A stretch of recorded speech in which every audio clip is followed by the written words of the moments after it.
अस्सलाम वालेकुम गाइस। मैं ईआरपी के बारे में थोड़ा सा आपको बताता चलूं कि आपने इसको कैसे लॉगिन करना है और कैसे यूज़ करना है। इसमें सबसे पहले आपने erp.superior.edu.pk पर जाना है और आपके पास ये एक पेज ओपन होगा। यहाँ पर आपने ऐसा करना है कि ये मैं आपके सामने ओपन कर रहा हूँ और ये देखिए साइन इन लिखा हुआ आ रहा है। आपने साइन इन पर क्लिक करना है और यहाँ क्लिक करने के बाद आपके पास एक बॉक्स ओपन हो जाता है। यहाँ आपने SU92 जैसे मेरा रोल नंबर है और इसी तरीके से आपने अपना रोल नंबर लिखना है। और एक में सबसे एक अहम बात यह है कि जो यूजर नेम है वो केस सेंसिटिव है। केस सेंसिटिव का मतलब होता है कि अगर आपका यूजर यूनिवर्सिटी ने कैपिटल लेटर्स में क्रिएट किया है तो आपको यहाँ कैपिटल लेटर्स ही लिखने पड़ेंगे। अगर स्मॉल लेटर में क्रिएट है तो स्मॉल लेटर ही लिखने पड़ेंगे। अगर कुछ कैपिटल है और कुछ स्मॉल मिक्सअप में क्रिएट है तो आपको उसी तरीके से लिखना पड़ेगा। जो आपका यूजर है वो कैपिटल लेटर्स में क्रिएट किया गया है, जैसे कि SU आप देख रहे हैं ये कैपिटल लेटर्स हैं। इसी तरीके से MSITW ये भी कैपिटल लेटर्स हैं और F22 ये भी कैपिटल है। इसमें आपने @superior.edu.pk लगाने की बिल्कुल भी आपको जरूरत नहीं है। आपने ये लिखना है। अगर आप इसमें थोड़ी सी भी गलती करेंगे, कैपिटल लेटर्स की वजह से स्मॉल ऐड करेंगे, तो ये बिल्कुल भी आपको लॉगिन नहीं करने देगा। ठीक है। और इसका जो डिफॉल्ट पासवर्ड है वो है 1 2 3 4 5 6। एक से लेकर 6 तक जो है आपने गिनती लिखनी है, 1 2 3 4 5 6। और उसके बाद आपने यहाँ लॉगिन पर क्लिक कर देना है। जैसे ही आप लॉगिन पर क्लिक करेंगे तो आपके सामने एक स्क्रीन ओपन होगी। उस स्क्रीन के अंदर आपसे जो है एक ईमेल एड्रेस मांगेगा और आपका मोबाइल नंबर बाय डिफॉल्ट लिखा हुआ होगा। आपने अपना पर्सनल ईमेल आईडी वहां पर देना है और उसको सेव कर देना है। उसके फौरन बाद आपको एक ऑप्शन देगा जिसमें आपसे आपका ओल्ड पासवर्ड जो कि 1 2 3 4 5 6 है और न्यू पासवर्ड कोई भी आपकी मर्जी का वो लिखना है और उसको आपने सेव करना है। जैसे ही आप सेव करेंगे आपके पास ये स्क्रीन ओपन हो जाएगी। अगर ये स्क्रीन ओपन नहीं होती और वहीं पर आपकी स्क्रीन स्ट्रक रहती है तो परेशान होने की जरूरत नहीं है। आपने जस्ट यहाँ पर होम आइकन पर क्लिक कर देना है।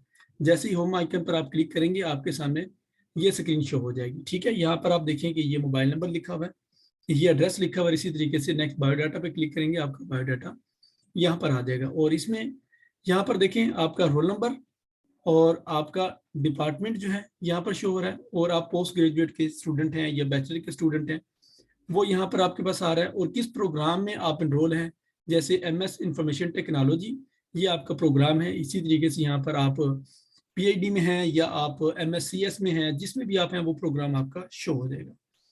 और यहाँ पर आपका करंट सेमेस्टर जो होगा वो करंट सेमेस्टर यहाँ पर शो होगा, जिसको आप यहाँ से देख सकते हैं। इसी तरीके से आप इसको एडिट करना चाहें तो यहाँ एडिट का ऑप्शन मौजूद है। इस पर आप क्लिक करके जो आपकी नीचे दी गई कॉन्टैक्ट इन्फॉर्मेशन या बायोडाटा है इसको आप एडिट भी कर सकते हैं। उसके बाद नेक्स्ट मैं आपको ले चलता हूँ।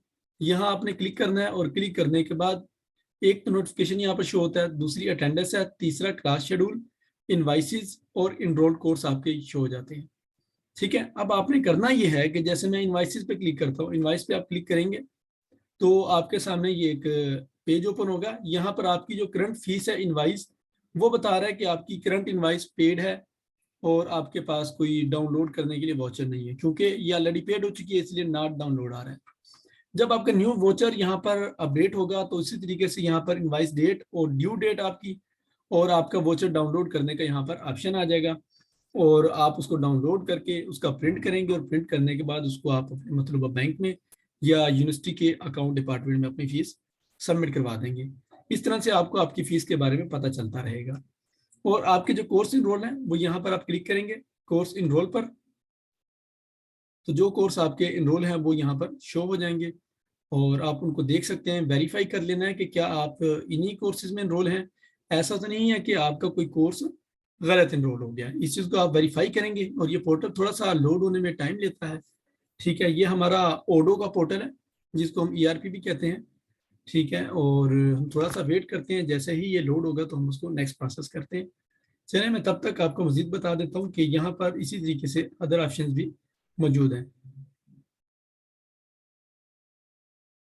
ये देखें आपकी एक्टिव क्लासेस जो यहाँ पर शो हो गई हैं। रिसर्च मेथड है, एडवांस डेटाबेस मैनेजमेंट सिस्टम है और इसी तरीके से IT इंफ्रास्ट्रक्चर है। ये आपके यहाँ पर कोर्स शो हो गए हैं। अब आपका जो है 4 कोर्स से जैसे कि चौथा शो नहीं हो रहा, इसका मतलब उसकी अभी इनरोलमेंट नहीं हुई। वो एक इलेक्टिव कोर्स होता है तो ये जो कंपलसरी कोर्स होते हैं ये पहले ही इनरोल कर दिए जाते हैं इलेक्टिव कोर्स, क्योंकि आपने चूज करना होता है।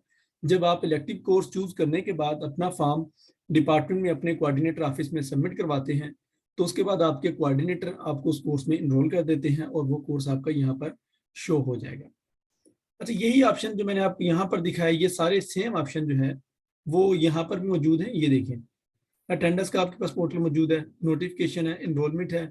इनरोलमेंट के अंदर दो चीजें हैं, एक है इनरोल्ड कोर्स जिसमें आप इनरोल्ड हैं, और सेल्फ इनरोलमेंट। सेल्फ इनरोलमेंट जब आप क्लिक करते हैं तो आपको बहुत सारे कोर्सेज शो हो जाते हैं। तो आप किसी एक पे क्लिक करके जो है अपना एक रिक्वेस्ट सबमिट हो जाती है आपकी इनरोलमेंट के लिए। लेकिन आपने ऐसा नहीं करना, आपने जो है इसको कोऑर्डिनेटर का वेट करना है, वो आपका जो है कोर्स इनरोल कर देंगे। फिर नेक्स्ट है हमारे पास रिक्वेस्ट।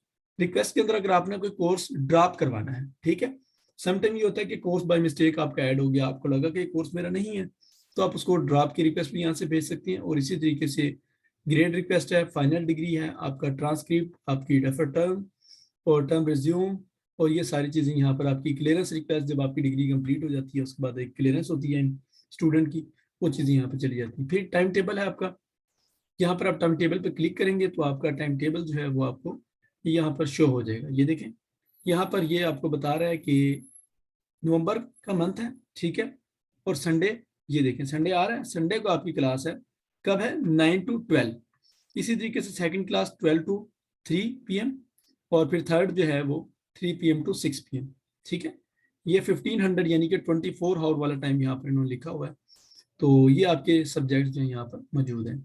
जो सैटरडे वाला सब्जेक्ट है वो इसलिए शो नहीं हो रहा क्योंकि वो इलेक्टिव सब्जेक्ट था। जैसे ही उसकी इनरोलमेंट होगी, यहाँ सैटरडे में आपको जिस टाइम पे आपकी क्लास है, सपोज यहाँ पर क्लास है, तो वो इस जगह पर आपको शो हो जाएगा।